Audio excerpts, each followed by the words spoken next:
Sir இப்ப பாத்தீங்கன்னா தமிழ்நாட்டு அரசியல்ல பாத்தீங்கன்னா தினம் தினம் ஒரு புது கட்சி உருவாயிட்டே இருக்கு. இப்ப இந்த வாரத்துல 2 புது கட்சி வந்து உருவாயிடுச்சு. அதுல ஒரு கட்சி வந்து நாங்க தாவேக்கு தான் ஆதரவு அப்படின்னு சொல்லி ஓப்பனா ஸ்டேட்மெண்ட்டே கொடுத்துட்டாங்க.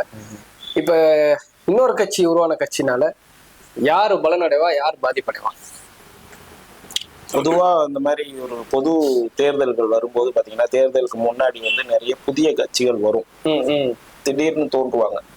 அவங்களோட அதிகபட்சமான பீரியட் அந்த எலெக்ஷன் தான். எலெக்ஷன் முடிஞ்ச அப்புறம் அவங்க வேலையை பார்த்துருவாங்க, அப்புறம் திருப்பி எலெக்ஷனுக்கு தூசு தட்டுவாங்க. அப்படிதான் வழக்கமா நடக்கும். இப்ப நீங்க சொல்றது பாத்தீங்கன்னா பெரிய ஒரு பண்டூட்டியார் ஆரம்பிச்ச ஒரு கட்சி ஒண்ணு. அது அவர் நேத்து அந்த கட்சியை தொடங்கி விஜய் ஓப்பனா அப்பவே வந்து விஜய்க்கு ஆதரவுன்னு சொல்லிட்டாரு. ஆமா ஆதரவுன்னு சொல்லிட்டாரு. எலெக்ஷன்ல கண்டெஸ்ட் பண்ண மாட்டோம், அவங்க சீட்டை ஏதாவது கொடுத்தாக்கா பாத்துக்கலாம் அப்படின்ட்டு நிற்போம். அப்படி எது எப்படி இருந்தாலும் அவருக்கு நாங்க ஆதரவு பண்றோம். அதுக்கான ரீசனும் வந்து அவர் சொல்லிட்டாரு. ஒரு ஏழை எளிய மக்களுக்கு ஒரு காமன் அஜெண்டாவோட வர்றாரு அவரு. ஒரு பொதுவான ஒரு பார்ட்டியா அது இருக்கு அப்படின்றதுனால அதை பண்றோம் அப்படின்னு அவர் சொல்லிட்டாரு. அதுல என்னன்னா இப்ப அதிமுகவுல எடப்பாடி ஓபிஎஸ் அப்படின்னு 2 குரூப்பா இருந்து ஓபிஎஸ் பக்கம் ஒரு குரூப் இருந்தது. அது ஃபுல் பெரிய அளவுலயே பர்சன்டேஜ் அதிகமா அதெல்லாம் இல்லாம ஏதோ ஒரு குரூப் ஒரு செட் ஆஃப் பீப்புள்ஸ் வந்து தொண்டர்கள் அவர்கிட்ட இருந்தாங்க இல்லையா. இவர் ஓபிஎஸோட அந்த நிச்சயமற்ற ஒரு தலைமை பண்பு, ஒரு ஸ்டடி மைண்ட் இல்லாம அது ஒரு டெசிஷன் எடுக்க முடியாம அவர் திணற காலகட்டத்தில் அது அப்படியே குறைஞ்சி மிச்சம் இருப்பவர்கள்லாம் ஒன்று சேர்ந்து ஒரு கட்சியா அவங்க வந்திருக்காங்க. அதுல பரவலா பாத்தீங்கன்னா அந்த ஆதரவு நிலை எடுத்தவங்க கொஞ்சம் பேர் வந்து அந்த இயக்கத்துல எம்ஜிஆர் அண்ணா திராவிட முன்னேற்ற கழகம் நினைக்கிறேன் அது போவாங்க. அது சின்னதா ஒரு ஹெல்ப் வந்து நிச்சயமா அது விஜய்க்கு உண்டு பண்ணும். ஒவ்வொரு தொகுதியிலையும் இருப்பாங்க ஒரு குரூப். எடப்பாடி பிடிக்காதவர்கள் ஓபிஎஸ் கூட டிராவல் பண்ணவங்க இப்ப திருப்பி வேற எங்கேயும் போக முடியாதவங்க சப்போர்ட் பண்ணுவாங்க. அது ஒரு சின்னதா ஒரு விஜய்க்கு ஒரு சப்போர்ட் தான். அது ஏன்னா ஓப்பனாவே அறிவிச்சதுனால அது ஒரு சின்ன சப்போர்ட் தான், அது நம்ம மறுக்க முடியாது.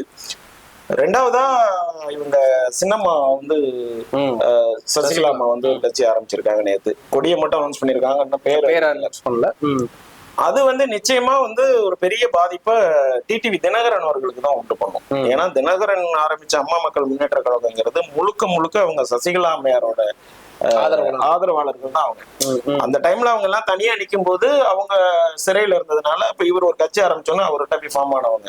இப்ப இவங்களே வந்து ஒரு இயக்கம் காணும் போது நிச்சயமா அங்க இருக்கிறவங்க மூவ் ஆகி இந்த பக்கம் நிச்சயமா வருவாங்க. அது பெரிய அளவுல பாதிப்பு அவருக்கு உண்டு பண்ணும்.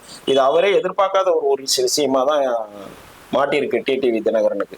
நிச்சயமா அவருக்கு இந்த எலெக்ஷன்ல பெரிய பாதிப்பு அது உண்டு பண்ணும். அது பிளஸ் இவங்க என்ன டெசிஷன் எடுப்பாங்க, ஏன்னா அவங்க வந்து பிஜேபி ஏடிஎம்கே அலையன்ஸ்ல இவங்க சப்போர்ட் பண்ண முடியாது.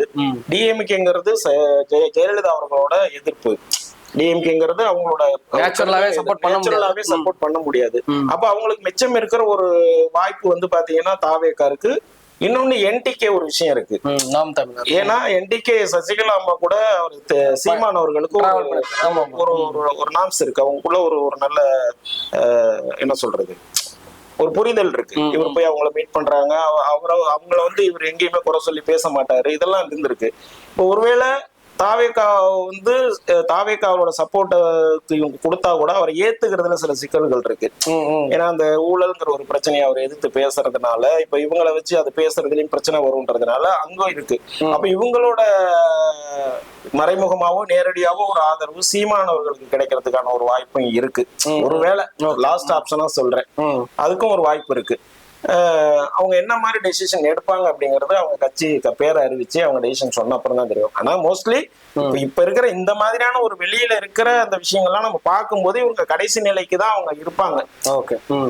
அந்த நிலையில தான் இருக்கும். அவங்க கண்டெஸ்ட் பண்ண முடியாது அங்கேயும். அப்போ வெளியில இருந்து ஒரு சப்போர்ட். அப்படிதான் இந்த எலெக்ஷன்ல அவங்க இந்த எலெக்ஷன் அவங்க சந்திக்கிறதுக்கான நிலைமை அப்படிதான் இருக்கும். இது ஏடிஎம்கேக்கு வந்து ஒரு பாதிப்பா இருக்கும். நிச்சயமா பாதிப்பு தான். ஆல்ரெடி சுக்குநூறா உடைஞ்சு எடப்பாடி ஏடிஎம்கே, தினகரன் ஏடிஎம்கே, இப்ப இவங்களோட ஏடிஎம்கே, ஆல்ரெடி பன்னீர்செல்வம் அவர் ஏடிஎம்கேன்னு ஒரு 5-6 ஏடிஎம்கேவா இருக்கு. நிச்சயமா ஏடிஎம்கேக்கு ஒரு மிகப்பெரிய சர்க்கிள் காலம் தான் இருக்கு. ஏன்னா அது 43% இருந்து 20% இந்த எலெக்ஷனுக்கு வந்துருச்சு. இந்த இடத்துல இப்ப இவங்க ஒரு கட்சியா தனியா ஃபார்ம் பண்ணும்போது நிச்சயமா பரவலா இப்போ தமிழ்நாடு முழுக்க ஜெயலலிதாவை தெரிந்த அத்தனை பேருக்கும் சசிகலா அம்மையார் தெரியும். கண்டிப்பா. அப்ப எல்லா இடத்துலயும் இவங்களுக்கான ஆதரவு நிலை இருக்கு, ஆதரவாளர்கள் இருக்காங்க.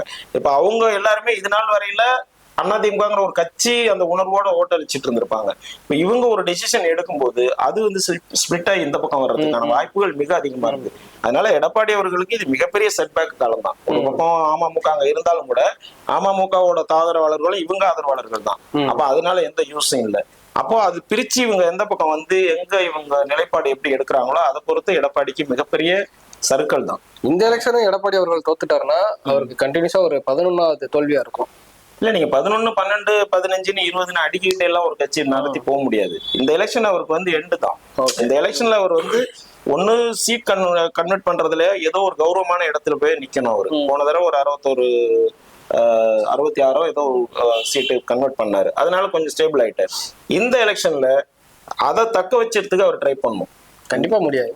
அப்படி இல்லை அப்படின்னா அவரோட தலைமை பொசிஷன் வந்து கேள்விக்குறியாயிடும். ஆட்டோமேட்டிக்கலி அது இன்னும் கட்சி வந்து நிறைய ஸ்பிளிட் ஆகி வேற வேற. ஏன்னா இப்போ அடுத்து ஆப்போசிட்ல வந்திருக்கிற புதிய கட்சி வந்து ஆதரவு அதிமுக தான் அவங்க குறி வைக்கிறாங்க.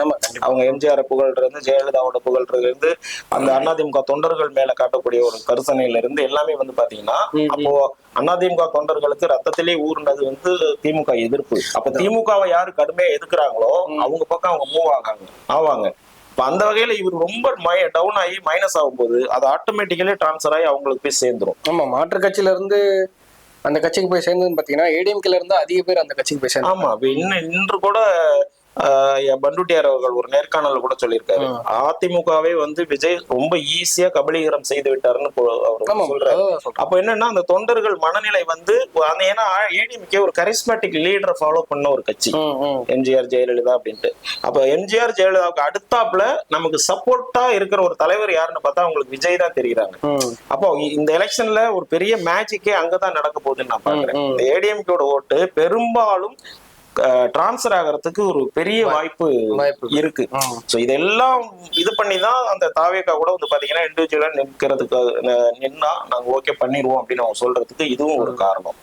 இது ஒரு சிலரோட சுயநலத்தால ஏடிஎம்கே அழியுதுன்னு நினைச்சுக்கலாம். நிச்சயமா ஏடிஎம்கே பல இயக்கங்கள் தனிப்பட்ட மனிதனோட சுயநலம், தனிப்பட்ட கெட்ட எண்ணங்களாலதான் அது வந்து அழிஞ்சு போயிருக்கு. அதுல எடப்பாடி அவர்களோட தனிப்பட்ட சுயநலத்தினால அந்த கட்சி வந்து இந்த நிலையில போயிடுச்சு. அது ஆல்ரெடி போயிருக்குன்னு சொல்ல முடியாது, ஆல்ரெடி இருக்கு. இந்த எலெக்ஷன் வந்து அவங்களுக்கு ஒரு வாழ்வாசாவா எலெக்ஷன் தான். இந்த எலெக்ஷன்ல அவர் எந்த அளவுக்கு ஒண்ணு சீட் கன்வெர்ட் இருக்கணும், இல்லைன்னா ஒரு நல்ல பர்சன்டேஜ் ஓட்டாவது வரணும். அப்படி இல்லை, ரெண்டும் இல்லாம போச்சுன்னா கட்சி நிச்சயமா அவர் கையை விட்டு போறதுக்கு அதிக வாய்ப்பு இருக்கு.